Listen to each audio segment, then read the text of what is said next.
They don't want to give away their strategies. Exactly. Yes. And now we're going to see the strategies of Toxic Youth and Northern Gaming Blue when we jump into this first game. So this should be fantastic. We've already seen this matchup, but we haven't seen a Northern Gaming Blue playing this team. And Toxic Youth, they just beat in an incredibly narrow series, the Yacht Boys, but NG Blue just have a completely different approach to matchups like this. They're just they're really clinical at finishing the game early. I think I've seen NG Blue finish off turbo cleaves like this one in a couple of minutes before, which we certainly didn't see out of the Yacht Boys. They play a very less all-in kind of style at the start. We'll have to see how this game opens up. Waz gets the cheap shot onto Joe Fernandez, very different opener. They get the defreeze onto Botar. They're unable to follow the Cyclone onto Joe, though. That's slightly unfortunate. That means the fear, the charge stun, able to come out, and Joe Fernandez actually able to peel this first setup completely. Yeah, look at the damage that they do manage to get into Minpoke right off the bat. Impressed by Toxic Youth here, definitely handling the opener pretty well.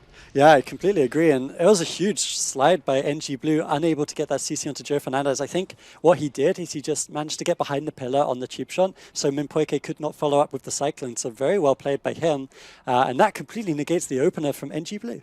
Yeah, they managed to essentially reset that by all means, and Toxic Youth keeping a lot of their cooldowns, and we are going to see Botar get caught in the deep, then he gets caught in the Ring of Frost, and we expected to see some damage onto Joe Fernandez, but they clone him out and actually put damage into Swapsy instead. Yeah, Swapsy doesn't have that Sham Rage available. That Smoke Bomb should have been a really high pressure situation for NG Blue, but they didn't really have that much damage, unfortunately. The Vigilance does now get traded out, but that was quite late, and in my opinion, maybe unnecessary. I do respect the fact that they just want to trade these cooldowns to make sure that they don't fall behind at any point. So in that regard, it's a very reasonable trade, and NG Blue will be happy with it because they certainly won't have guaranteed that Vigilance with the setup. Yeah, now Toxic Youth, of course, having gone down 3-1 to this team in the previous week, do not seem phased at all. They are putting on the gas onto Northern Gaming Blue and keeping them on the back foot.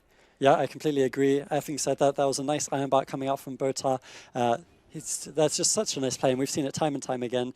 Every single time the deep freeze comes out, he's always on top of that cooldown preemptively every single time. He does have to trinket the blind though, so that cooldown is traded out. Joe Fernandez, maybe the target of choice here. Swapsy getting sheeped up just a little bit on the Stormbolt on Minpoke, just showing it. Actually, Botar is going to be the target. The Gouge comes out into the kidney. Perfect setup from Waz. What are they going to get done here? The Buckskin's already out there. There is no Vigilance available. This could be the kill potentially. The DR stun comes out. Is there any Groats? It doesn't look like it. Waz uses the Vanish, but it's too late. Potentially the NS has already come out. Is he just going to die anyways? They do get the kill. I thought that allowing the NS2 was going to be enough for Toxic Youth to survive, but Botar falls anyway. Absolutely unrelenting assault from Northern Gaming Blue. We saw just him go down in cooldowns too. He did have the bark skin up, but it just wasn't enough. Yeah, he had cooldowns available, and like we said, Waz didn't instantly commit fully to that play. He did a very nice setup, the step gouge, assuring that Botar cannot go into bear form, which is fantastic because, of course, bear form is a massive damage reduction for the Resto Druid. A lot of armor in that form. It meant that the bike skin was not enough, but then Waz didn't commit to it instantly. He didn't go for that Vanish Groot off the bat. It allowed the NS to come out, but then they just killed through it. Yeah, so Northern Gaming Blue, of course, taking this first game in the series, and you kind of mentioned that they play a very different RMD than we've seen most of today. Of course, does get to pick the map, and we're going to jump in and see which map they actually selected. Do you have a prediction, though? Maybe Dalaran? Yeah, Dalaran Ruins, probably. Yep, Dalaran. Good guess. I would have maybe gone with Ruins since they chose Ruins first last time, so... trying to switch it up. Trying to switch it up, exactly. They feel confident on this map. We'll have to see if NG Blue can get the opener. Actually, last time, Toxic Youth had a very nice opener as well, because Joe Fernandez was free. He just feared and charged and did all these annoying things that warriors do when they're free, and made sure that the RMD couldn't really do anything. But regardless, they won the game in 3 minutes, and actually, that's such a bad start. I mean, I think Botar, yeah, look at that. He gets sapped in the open. They're going to go for him, potentially. They do it. He gets knocked away by the fountain. I wasn't sure if it was Botar or Minpoke, because I couldn't see because he flew off the side. Yeah, you have two kitties, and they absolutely flew off the screen. That may put them in a bad position here. We are seeing Minpoke get hit by the Stormbolt, and Raikou also taking quite a bit of damage. That's going to mess up Northern Gaming Blue's opener for sure. Well, I actually think it made it good for them. The fact that Botar got knocked so far, he had to run back to his team instantly, because if he gets caught 3v1 there, he's just dead instantly. And the fact that he got caught, they sapped him, they went on him, they forced his trinket before the blind. They're going to try set up onto Swapsy here. They get the Shamanistic Rage. What I'd like to see NG Blue do now, you see, they still have all their offensive cooldowns. They have the Orb, they have the Killing Spree. They've already forced Botar's trinket, they've already forced the Shamanistic Rage, and they still have the blind. That's so much CC for Botar. They do have quite a bit onto the table, and now it looks like at this point in the game we're going to see Toxic Youth put quite a bit of damage onto Northern Gaming Blue. They're getting a lot into Waz, and Minpoke is not at full health. Yeah, I completely agree, but as long as NG Blue stay stable here, they should be able to win this one. Toxic Youth, the only real answer is Joe Fernandez has that Trinket Vigilance, but there's not really anything else to stay alive here. And Raikou now still dangerously low, and it looks like Toxic Youth is going to do everything that they can. The Stormbolt coming out onto Minpoke, both of them getting a little bit low here. Yeah, and they still only have 15 seconds. This is their kill opportunity. The Cyclone comes out onto Botar. Vigilance comes out, but maybe it's too late. The DR Cyclone, no follow-up probably available. They don't have the Ring of Frost. Unfortunately, the Gouge coming out. No Sheep DRs, unfortunately, going to land onto Botar. That could have potentially been the game. Shamanistic Rage is back available for Swapsy, and Toxic Youth survive. Yeah, this positioning is pretty interesting too. We are going to see Swapsy now starting to move. He's going to try to close some space onto Raikou and Minpoke, and it's difficult. Joe Fernandez does charge in. He's getting right up in Swapsy's face. Waz dropping that smoke bomb.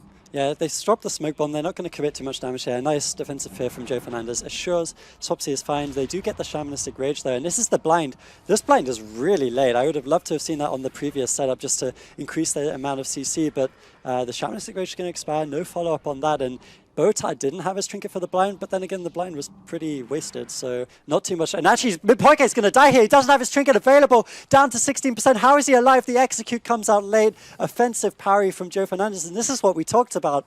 Toxic Youth, I mean, NG Blue, they love to go for these all-in plays. They love to try finish the game quickly, but when they don't finish the game, like maybe they should have, Poike used his trinket reasonably offensively because the team was playing so offensively, and he gets punished for it. Yeah, and Toxic Youth is the team that's going to be able to punish, right? They have so much experience under their belt, and moving forward, expect them to look for those windows yet again, because Northern Gaming Blue is definitely not going to switch up the way they play. That really defines them as a team. So Toxic Youth, having seen one game, maybe adapting, they've seen them before, they're quite familiar with how Northern Gaming Blue likes to play, and they're going to try to win against it.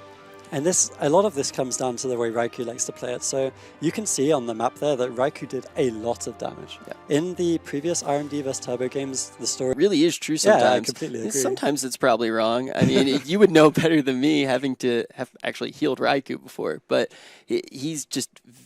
being aggressive is going to win you some games that you would lose, but it's also going to put you in a little bit of a hairy position sometimes. Yeah, and he's very successful with this playstyle. He has been the entire time he's played, and we'll have to see if that success can follow on in this series. It's 1-1. It's Tolvaron Arena, the map choice from NG Blue, and probably the map choice we would be expecting RMD to take this on. However, the playstyle is completely different. Whether or not they use this massive map is a question that we'll have to have answered, as we do see Waz approaching. With that mass stealth, they're going to try to get a good opener up onto Toxic Youth. Yeah, this opener is definitely going to be important. We've seen some pretty mediocre openers in this series so far, and here we go. We are going to see right out of the gates a pretty early Ironbark. Yeah, so actually this opener is pretty okay. The question is whether the Shamrage, they do force the Shamrage. So this is the kind of opener that the RMD wants. We'll see if Waz actually follows up with a blind. He gets fed up by Joe. Maybe a slight gap in the CC chain.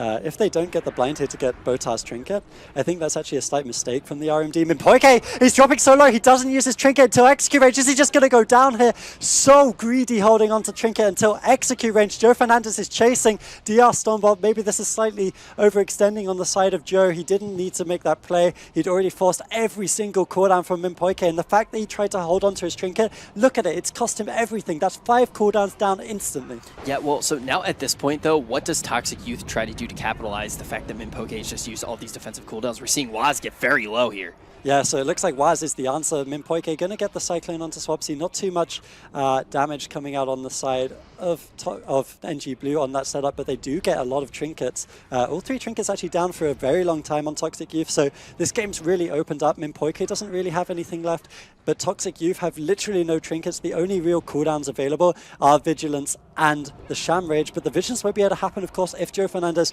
is the one who's being targeted or if he is the one who is CC'd. We'll see the Iron Bark come out now onto Joe. They're going to swap it up over onto Swapsy. Can they get the cross CC? Brilliant cross CC coming out from Raikou. He sheeps Joe Fernandez, gets the Rov onto Bowtie. This could potentially be the game. Can they get the Cyclones off? The Garrote onto Swapsy. He's not going to be able to stop that. This could be easily the game. Such beautiful CC coming out. The Shamrage is going to get cut through. DR Cyclone, they actually get the NS in between, so a slight misplay on the side of NG Blue, allowing that, and Toxic Youth will survive potentially.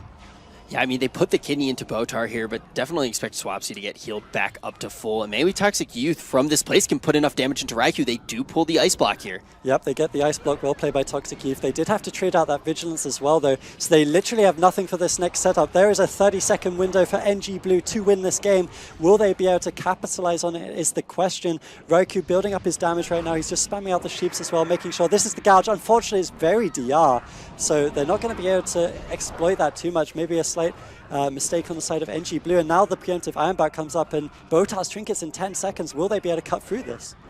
And they do play around the Iron Bark just a little bit, but we do see Waz still on Swapsy as the Shamrage comes up, and now we're seeing Swapsy get caught here in a clone.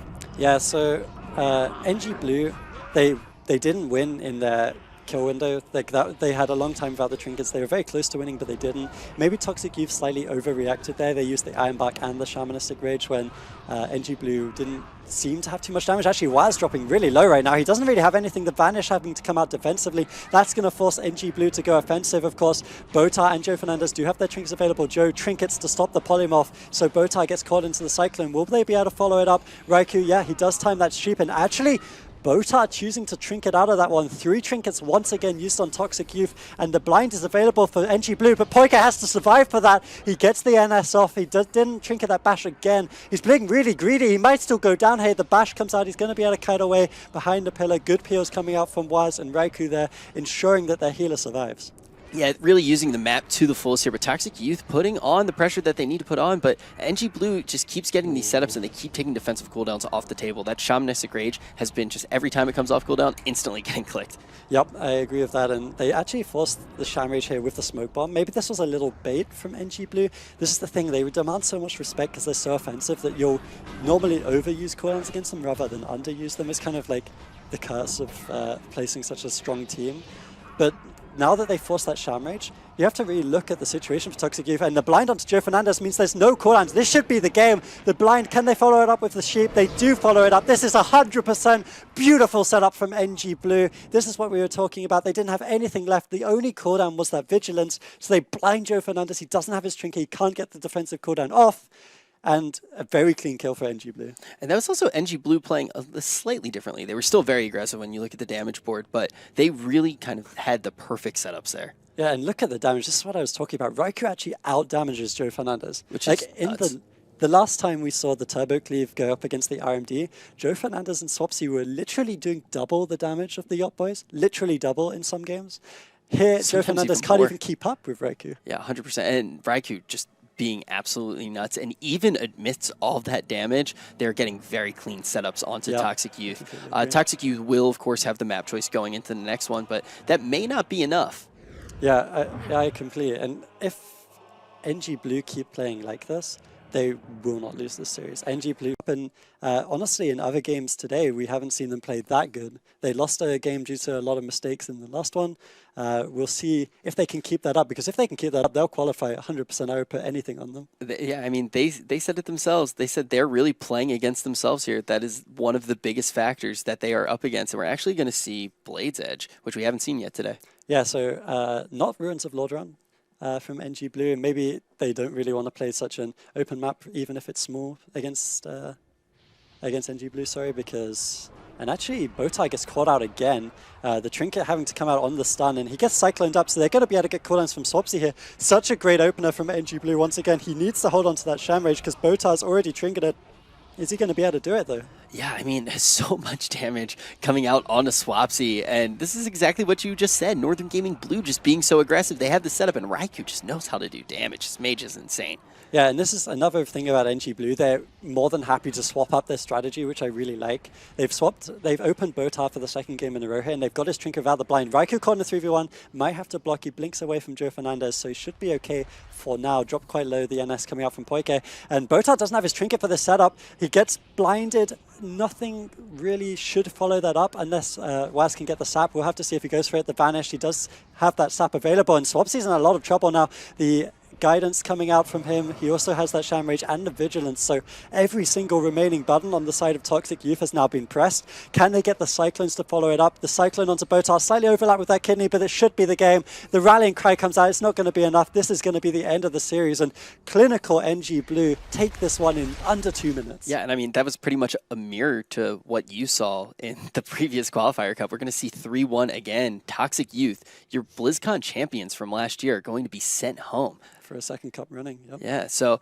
definitely have their work cut out for them moving in to the next cup, but the team that has knocked them down, knocked them out twice is Northern Gaming Blue. They are not going to have to play again. Yeah, if you're Toxic Youth, you're hoping NG Blue qualify this cup. Yeah, and they're getting pretty close. Now they have what 2 more rounds? Well, okay, we're actually going to get to look at this right now. They just have to win 2 more. So Ball JS, this is going to be the big one, not only for NG Blue but also for Toxic Youth, because Ball JS is a team that Toxic Youth will beat. I'm fairly sure they'll feel very confident in that matchup. However, NG Blue, they've been struggling with Ball JS, I believe, because that's one of the reasons that Nazarene and Co are so high on the ladder, is because they've been beating these